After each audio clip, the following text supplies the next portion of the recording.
Now, previously we've had a sort of discussion about gaming with our parents, and I decided, well, let's sort of do the other way around and sort of talk about gaming with kids. I don't have any kids. I don't want any kids. No one's offering, but I don't want kids. But I do have friends that have kids. We've got Nelly here who's joined me, who's a board gamer. We're going to have Gene as well, but there was a bit of a family emergency, which happens when you have kids. But Nelly, you play board games. Can you tell me a little bit about your interest in board games and how has that sort of crossed over with your family? I've liked board games for a long time. Obviously went through like childhood with the Monopoly, Scrabbles, all that, which is perfectly fine, but these days there's obviously better things out there, so I'm raising my kids on better things. They've never actually played Monopoly, poor kids. Or maybe that's good. Like just my partner started getting into board games not long after we met, so we just kind of filled up a few Kallaxes and the kids have grown up with board games everywhere. So I guess there are, and it's becoming more common that there are games aimed for kids, and they've also done sort of classic or modern classic hobby games where they've done a kids edition. So we're giving you a Splendor Kids to play. You've got 2 kids. What was the experience like playing with them, and how old are they? Did the experience change based on their age? Yeah. So I have a daughter who's 9 and a son who's 13. We played that a few times. My daughter played it a few times. My son played it once, and he got pipped at the post on the last turn and missed out by like one nut. So I don't know whether he's going to do it again. I don't know whether he wants to play anymore. But my daughter loves it. So that's like, she's 9. She's slowly working her way up to like more complicated games. Like she's been raised on them, but she gets easily distracted. So we take it a bit slower with her.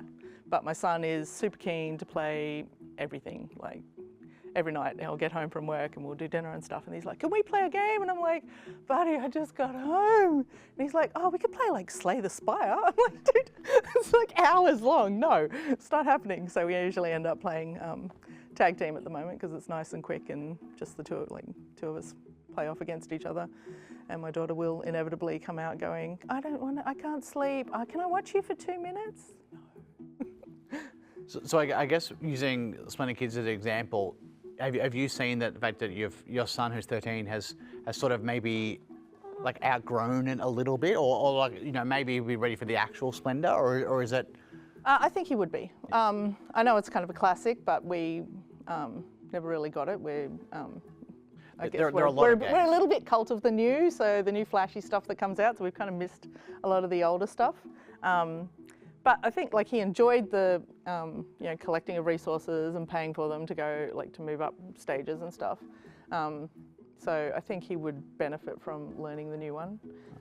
My daughter, this is probably her level. I think she could handle the other one, but given the kind of cutesy characters and moving up and managing to beat her mum several times has won the adoration of this game for her. Do you think you would use them as like a teaching tool to advance up in board game, or do you think it's just like this is a game for kids and if they enjoy it then that's great? I think a lot of these kids ones are generally sort of the lower age brackets. Once you're hitting the 10 to 13 sort of age group, I think you're starting to outgrow these. So we've played My Little Scythe a little bit, like that's a 6+, I think. And that's another pick up and deliver game. And just like my son only plays it now to play it with my daughter. Okay. When they're getting along. But I think the games aimed at kids, it's really amazing that they are bringing these out now, because Splendor can be too much for some kids, and kids who may be hitting that sort of 10 age group that haven't been introduced to games before, that would be a good, even just playing it a couple of times just to get the idea of, this is what I do, I collect these and then I can pay for this and then I can move up. That would lead them in very quickly to a more complicated game.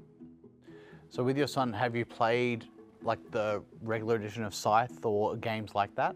We haven't played the regular edition of Scythe, mainly because it's kind of tucked on the shelf like behind everything else at the moment. I think he could handle it. Do you think this version has made him want to play the actual game? He did. Yep. When he was younger, but now because he's kind of outgrown this one, it's not on his radar anymore. He's now just he's on all the newest one. He's like Dead Cells, Slay the Spire, anything big and bulky and heavy. He loves Clank. I mean, like that's not heavy, but like it takes a long time. So he likes to be able to sit down and play for an extended period. But because then my daughter is doing nothing because she doesn't want to play those usually because they take so long. She'll go and watch TV, and then my son will be like playing a game going, oh, what's going on over there? So it takes even longer. So I guess as a parent, have you enjoyed that there's more offerings for kids that you think can try to get them into the hobby in a way that's gentler or designed? Yeah, I think they're, like, I mean, it's all kind of coming out now. There's a lot coming out now. I saw, the Splendor Kids, there was another new kids one that I saw just recently. Sorry, I've forgotten what it was.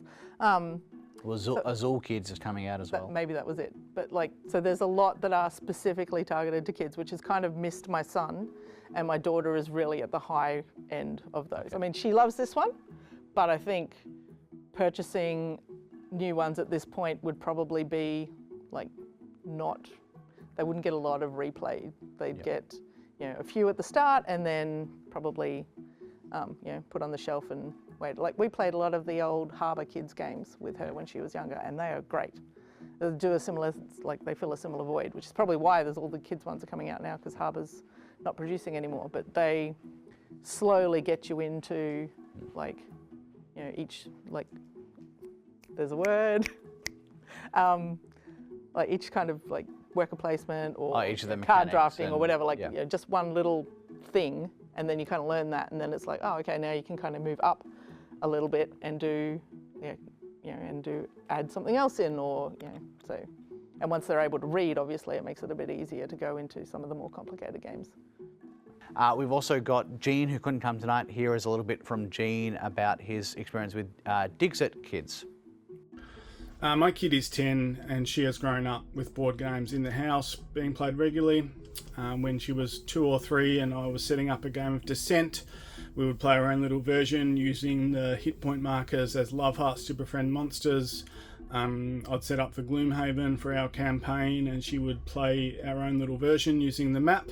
And from there, she's grown up and enjoyed lots of different games. Her favourite for a while was Ghost Fight and Treasure Hunters. When she was very young, she loved Dragomino. Dog Park was a favourite for her for a while. So was Bark Avenue because her special interest is dogs. Really enjoyed Dixit Kids. I've played the original Dixit and I like how this version is cooperative. You all work together to win the game. Sometimes competitive games can be a little hard for her because it means winning or losing. But the fact that it's cooperative is really fun, and it's a really cute theme. Artwork is lovely, and I played it with my mum, daughter and auntie, and we all had a great time.